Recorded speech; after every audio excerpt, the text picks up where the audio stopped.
দামি জিনিস আর দামি সম্পর্ক, এই দুটো জিনিসই আপনার কাছে আমার কাছে ইম্পর্টেন্ট থাকা উচিত। স্বর্ণের জিনিস কেনার পর 20 বছর পরেও স্বর্ণের দোকানে গেলে তার মূল্য থাকে। তেমনি করে সম্পর্ক, যে সম্পর্ক আপনার কাছে মূল্য রাখে তার 100 বছর পরে হলেও সেই সম্পর্কের মূল্য থাকা উচিত। কেননা দামি জিনিস যদি 20 বছর পরে তার দাম থাকতে পারে, তাহলে দামি সম্পর্কেরও 100 বছর পরে তার দাম রাখা উচিত। যেমন একটি কথা আছে না, নূপুরের দাম 1000 টাকা হলেও তার স্থান পায়ে, আর টিপের দাম 1 টাকা হলেও তার স্থান কপালে। তাই সম্পর্কর মূল্য 100 বছর পরে হলেও সেটাকে কখনো কমাবেন না। সম্পর্কর প্রাধান্য 100 বছর পরে হলেও তার সঠিক জায়গায় রাখতে হয়, তাহলে সম্পর্কর সঠিক মূল্যটা সম্পর্কর মানুষটা তার পেতে পারে। আমরা যখন আমাদের বাবা মা, আমাদের সম্মানিত ব্যক্তিগুলো, আমাদের সম্মানিত সম্পর্কগুলো যখন আমরা ছোট থাকি তখন তাদেরকে সম্মান করি, আর যখন আমরা বড় হয়ে যাই, তারা বৃদ্ধ হয়ে যায়, তখন তাদেরকে আমরা লাখ ফাঁক করে কথা বলি, তাদেরকে সম্মান করি না। সঠিক সম্মানটা তাদেরকে আমরা দিতে পারি না, কেননা তাদের বয়স হয়ে গেছে, তারা বৃদ্ধ হয়ে গেছে, তারা এখন রোজগার করতে পারছে না, ইনকাম করতে পারছে না, কাজ করতে পারছে না। তাই আমরা তাদেরকে সঠিক মূল্যটা দিতে পারি না। বাবা মা হলে আমার স্ত্রী গড়ে আসার পরে তাদেরকে আমরা বৃদ্ধ আশ্রমে পাঠিয়ে দিই।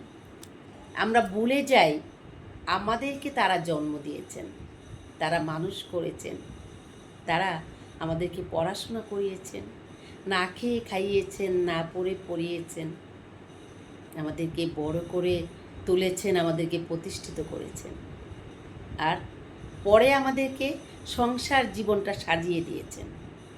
যারা, যে মানুষগুলো, যে সম্পর্কগুলো আমাদের জীবনের প্রথম দিকে ইম্পর্টেন্ট ছিল, দায়িত্ববান ছিল, সম্মানিত ছিল, তাদেরকে আমরা কি করি, সময়ের সঙ্গে সঙ্গে একটু বয়স হয়ে গেলেই তাদেরকে আমরা মূল্যায়ন দিতে চাই না।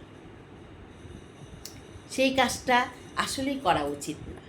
যাদের যে সম্পর্ক পাওয়া উচিত, যাদের যে সম্পর্কর কদর পাওয়া উচিত, তাদেরকে সেই সম্পর্কটাই দেওয়া উচিত। সেটাই সঠিক কথা। আপনি যদি আজকে আপনার গুরুজনকে সম্মান না দিতে পারেন, আপনি যদি আজকে আপনার বাবা মাকে সম্মান না দিতে পারেন, আপনার সঙ্গে ঠিক সেম ঘটনাটাই ঘটবে।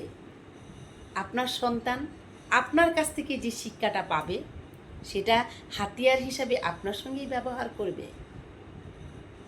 বুঝতে পেরেছেন? যে জিনিসটা আপনার সন্তান আপনার কাছ থেকে শিক্ষাটা পাচ্ছে, সেই শিক্ষাটাই আপনার উপরে প্রয়োগ করবে। তাহলে আমি আজ এই ভিডিওর মাধ্যমে একটি কথা বলতে চাই, দামি জিনিসকে যেভাবে আপনারা সন্দুকের মধ্যে তালা মেরে রেখে তার সম্পর্কটা জন্য আপনারা তাকে মূল্য দেন, তার দামটার জন্য মূল্য দেন, তাকে যেন পরবর্তী সময়ে আপনারা বিক্রি করলেও সেই দামটা পান। তো বাবা মারাও বা আমাদেরকে কষ্ট করে মানুষ করে যেন আমরা বৃদ্ধকালে তাদের কাছ থেকে আপনাদের কাছ থেকে সেই মূল্যটা পাই।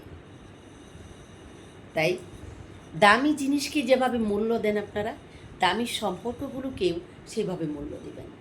একটি কথা ভুলে যাবেন না, আপনিও একসময় বৃদ্ধ হবেন, আপনিও বাবা হবেন, আপনিও একসময় বৃদ্ধ হবেন, আপনিও মা হবেন, আপনিও একজন শ্বশুরই হবেন, আপনিও একদিন শ্বশুর হবেন। তাই প্রত্যেকের জায়গা থেকে প্রত্যেকেই আপনাদের প্রত্যেকের ভূমিকাগুলো ঠিক করে পালন করুন। কেননা আভার ঘুরে আসবে আপনার কাছে। সিদ্ধান্ত আপনার। আমি তো জাস্ট একটু মনে করিয়ে দিলাম। তাহলে আজ আমি আজকের ভিডিওটা আমার এই পর্যন্তই ছিল। আজ আমি এখান থেকে বিদায় নিচ্ছি। দেখা হবে অন্য কোনো ভিডিওতে। সে পর্যন্ত আল্লাহ হাফেজ, টাটা।